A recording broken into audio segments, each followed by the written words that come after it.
চাই শিকি বুজি ভাল পোৱা আপোনালোকক স্বাগতম জনাইছোঁ আমাৰ ইউটিউব চেনেল ষ্টাডি পইণ্ট আছামলৈ। নমস্কাৰ, মই ধনজিত নাথ আৰু মোৰ লগত আছে ৰাকেশ বেজবৰুৱা।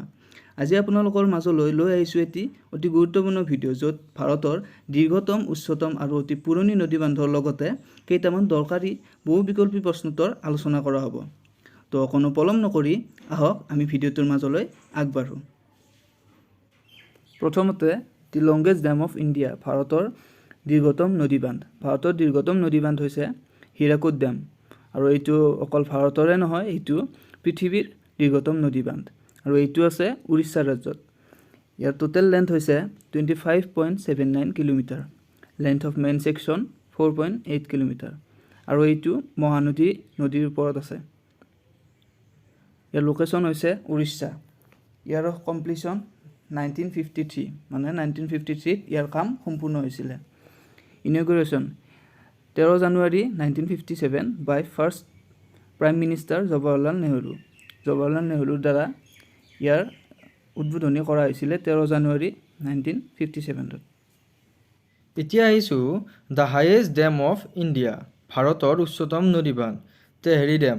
এইটো আছে উত্তৰাখণ্ড ৰাজ্যত আৰু এইটো হৈছে পৃথিৱীৰ ভিতৰত 83তম উচ্চতম নদীবান্ধ আৰু ইয়াৰ উচ্চতা হৈছে 260.5 মিটাৰ আৰু ইয়াৰ দৈৰ্ঘ্য হৈছে 575 মিটাৰ আৰু এইটো আছে ভাগীৰথী নদীৰ ওপৰত।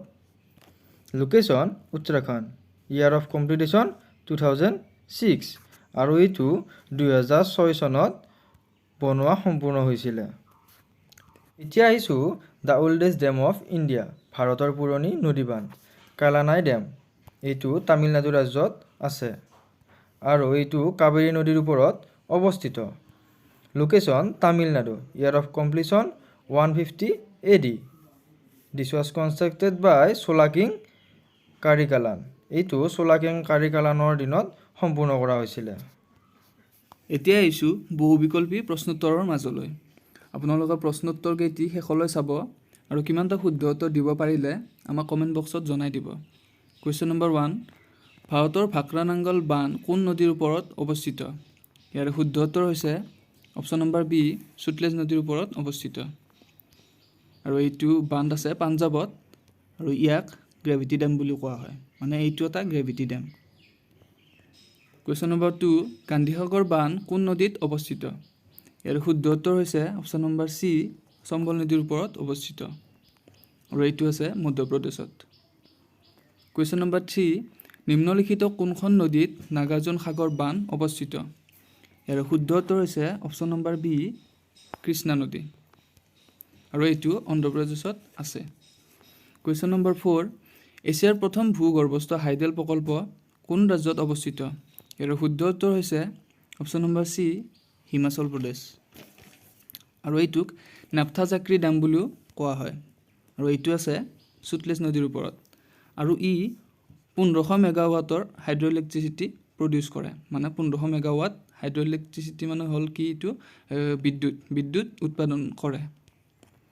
কুৱেশ্যন নম্বৰ 5, ইন্দ্ৰাৱতী ডেম কোন ৰাজ্যত অৱস্থিত? ইন্দ্ৰাৱতী ডেম কোন ৰাজ্যত অৱস্থিত? ইয়াৰ শুদ্ধ উত্তৰ হৈছে অপশ্যন নম্বৰ বি, উৰিষ্যা আৰু এইটো ইন্দ্ৰাৱতী নদীত অৱস্থিত। কুৱেশ্যন নম্বৰ 6, ৰাণা প্ৰতাপ সাগৰ ডেম কোন নদীৰ ওপৰত অৱস্থিত? ইয়াৰ শুদ্ধ উত্তৰ হৈছে অপশ্যন নম্বৰ চি, চম্বল নদীৰ ওপৰত অৱস্থিত আৰু এইটো ৰাজস্থানত আছে। Question number 7, Sardar Sarovar dam কোন নদীৰ ওপৰত আছে? ইয়াৰ শুদ্ধ উত্তৰ হ'ল option number B, Narmada river আৰু এই ডেমটো আছে গুজৰাটত।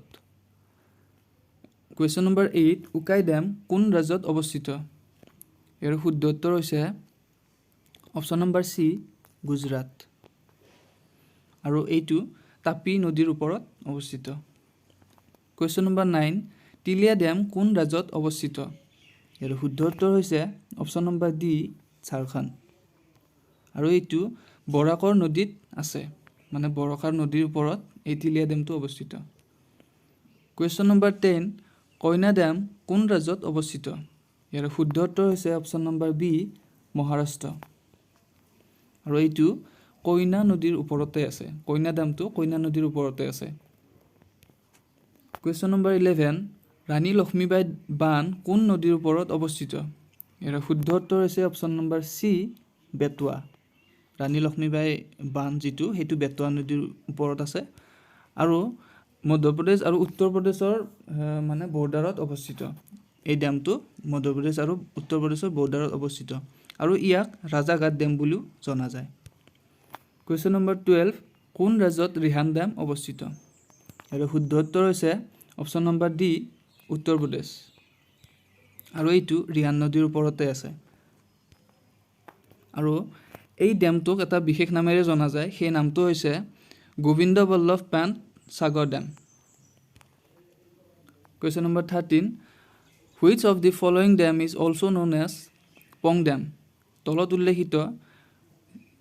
উল্লেখিত যিকেইটা ডেম আছে সেই ডেমকেইটাৰ ভিতৰত পং ডেম বুলি কোনটো ডেমক জনা যায় ইয়াৰ উত্তৰ হৈছে অপশ্যন নম্বৰ সি মহাৰাণা প্ৰতাপ সাগৰ ডেম আৰু এইটো বিয়াজ নদীৰ ওপৰত আছে হিমাচল প্ৰদেশত কুৱেশ্যন নম্বৰ 14 উৰি বান্ধ জম্মু আৰু কাশ্মীৰৰ কোনখন নদীত অৱস্থিত ইয়াৰ শুদ্ধ উত্তৰ হৈছে অপশ্যন নম্বৰ বি ঝিলাম নদী আৰু এই যিটো বান্ধ আছে সেই বান্ধটোৱে 480 মেগাৱাটৰ হাইড্ৰ ইলেক্ট্ৰিচিটি প্ৰডিউচ কৰে আৰু এইটো বাৰামুলা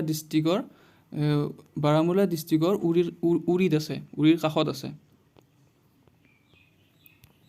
কুৱেশ্যন নম্বৰ 15 চামেৰা ডেম কোন নদীৰ ওপৰত অৱস্থিত ইয়াৰ শুদ্ধ উত্তৰ হৈছে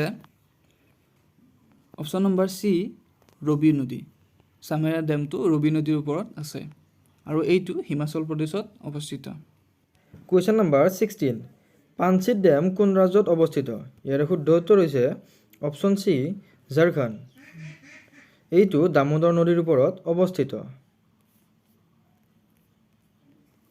কুৱেশ্যন নম্বৰ 17 আলামাত্তি ডেম কোন ৰাজ্যত অৱস্থিত ইয়াৰ শুদ্ধ উত্তৰ হৈছে অপশ্যন সি কৰ্ণাটকা আৰু এইটো কৃষ্ণা নদীৰ ওপৰত অৱস্থিত This is also known as Lal Bahadur Shastri Dam.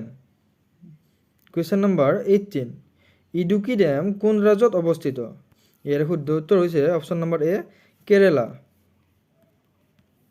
আৰু এইটো পেৰিয়াৰ ৰিভাৰৰ ওপৰত অৱস্থিত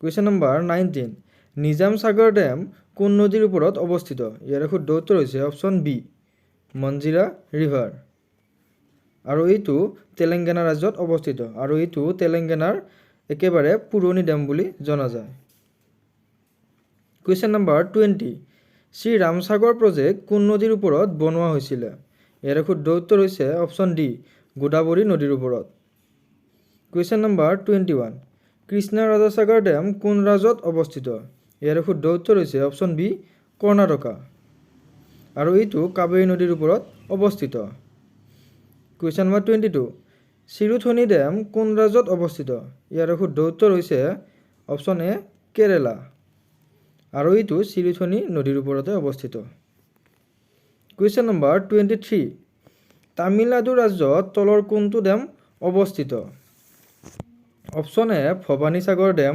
option B Mettur dam option C Maithon dam option D both A and B option E only A is correct so ইয়াৰে ভৱানী সাগৰ ডেম যোনটো আছে সেইটো আছে আপোনাৰ ভৱানী ৰিভাৰৰ ওপৰত মেটুৰ ডেমটো আছে কাবেৰী নদীৰ ওপৰত আৰু মাইথন ডেম এইটো ঝাৰখণ্ডৰ বৰাকৰ ৰিভাৰৰ ওপৰত তো ইয়াৰে শুদ্ধ উত্তৰটি হ'ব option D both A and B ইয়াৰে ভৱানী সাগৰ ডেম আৰু মেটুৰ ডেমটো তামিলনাডু ৰাজ্যত অৱস্থিত